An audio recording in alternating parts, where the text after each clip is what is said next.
Praise be Jesus and Mary. In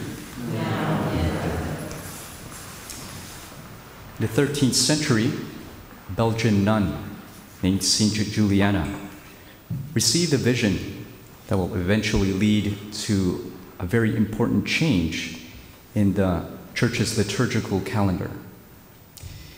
The vision she received was that of a full moon. And that full moon that she saw was blotted by a dark spot. In time, our Lord, through His grace, helped her to understand what that vision meant. The full moon signified the Church's liturgical calendar, the liturgical year.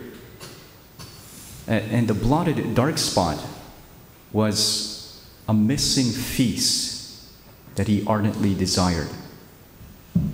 Our Lord wanted a feast, a solemnity in the universal church where all of the faithful dedicate an entire day to adore Him in the most blessed sacrament and to make reparation for the offenses being committed against the most holy Eucharist.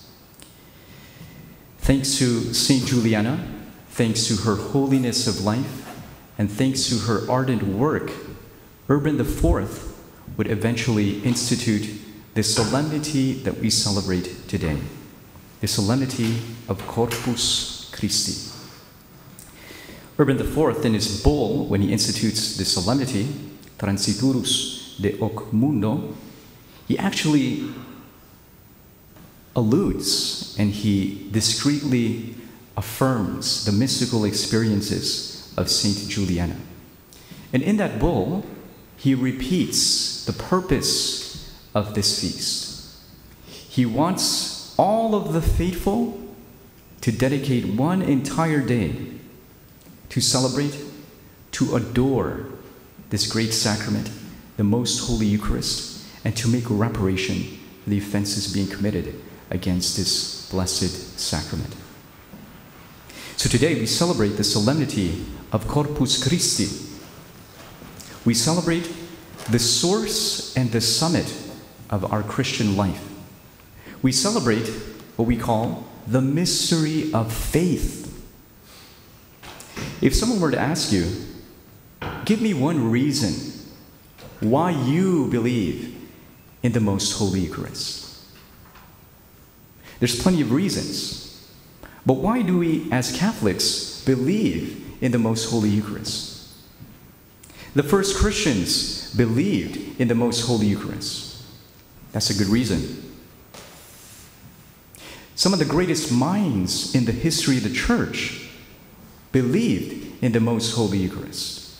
St. Augustine, St. Thomas of Aquinas, St. Bonaventure, St. John Henry Newman, Benedict XVI, just to name a few.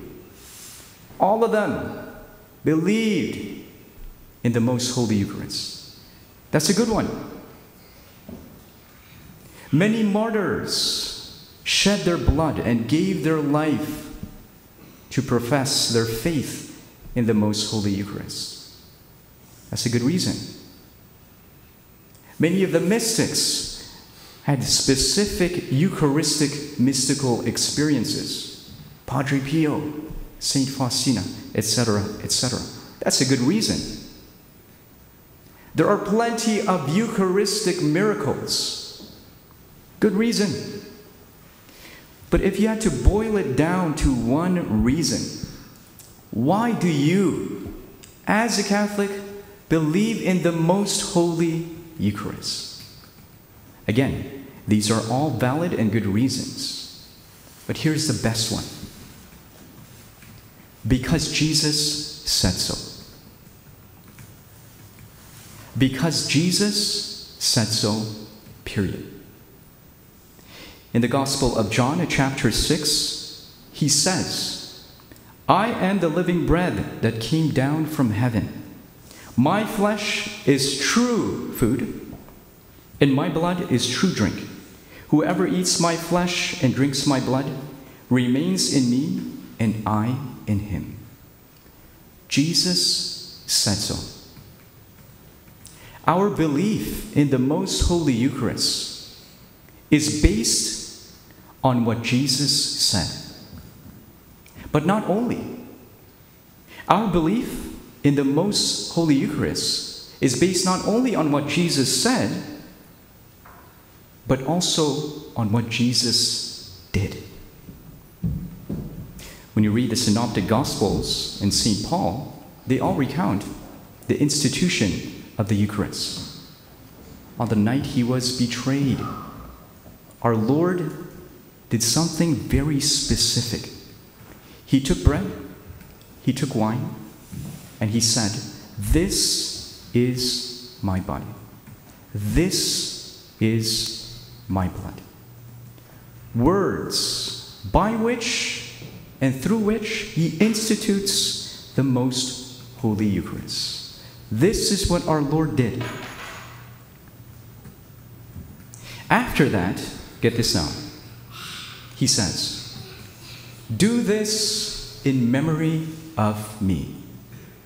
Words by which he institutes the most sacred priesthood. Key. Do you see what our Lord is doing there? He institutes the most blessed sacrament. And then he instructs his disciples, his priests, to perpetuate it. God wills, our Lord wills, that he be present really, truly, substantially in the Blessed Sacrament. But he also wills that that mystery of his real presence be perpetuated through time. Why?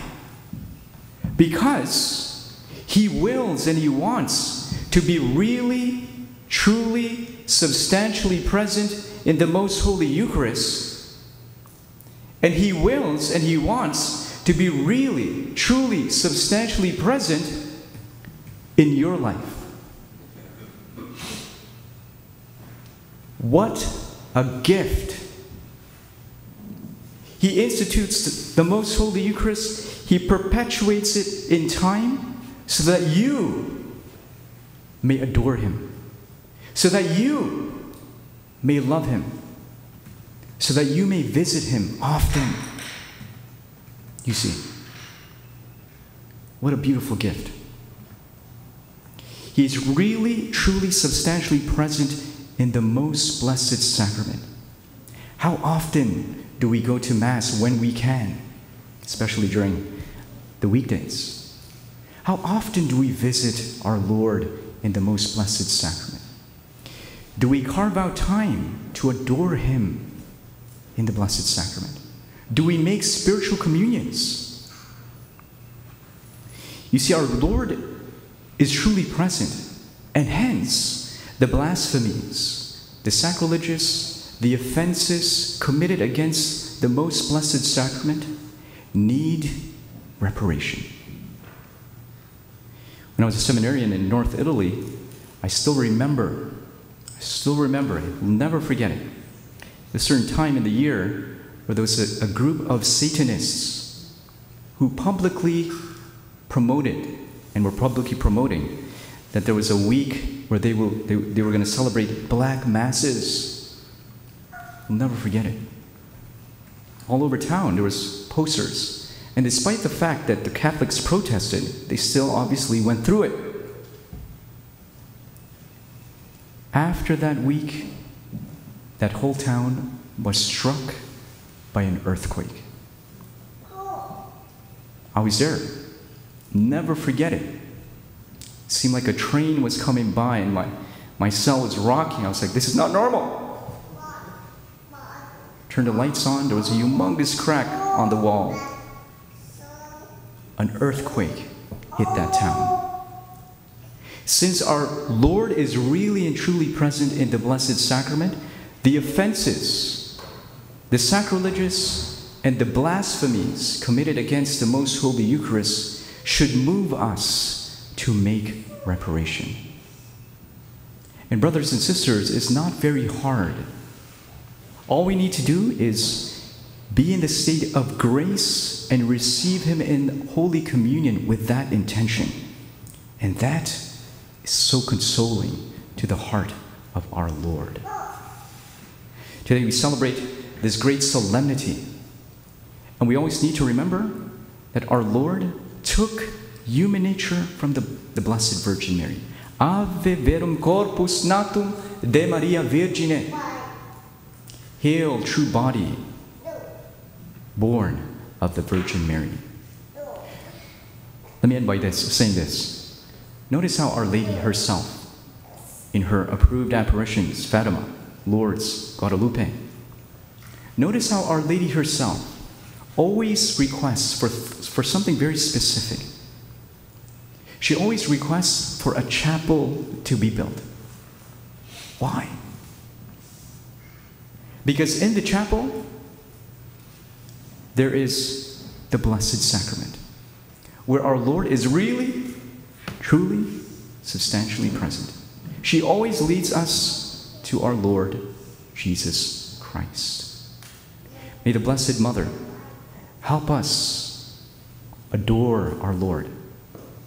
May she guide us and help us to grow in our love for our Lord. He is really, truly, substantially present in the Blessed Sacrament.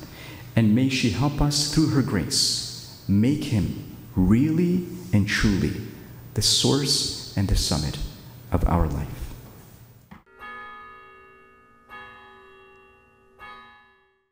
If you would like to grow in love and knowledge of the Immaculate Virgin Mary, consider a subscription to the Missio Immacolate magazine. The Missio is a bi-monthly magazine published by the Franciscans of the Immaculate for over 15 years. Every issue of the Missio features articles about Our Lady's privileges and her mission in the Church and world for the sanctification and conversion of souls. The Missio takes to heart the ancient saying of the Church, De Maria nunquam satis, of Mary you can never say enough. You can subscribe online at missiomagazine.com, that's MISSIO, magazine.com, or go to the homepage of avemaria.com. Back issues of the Missio are also available upon request. The Missio is a practical way to behold your mother and take her into your home. Ave Maria.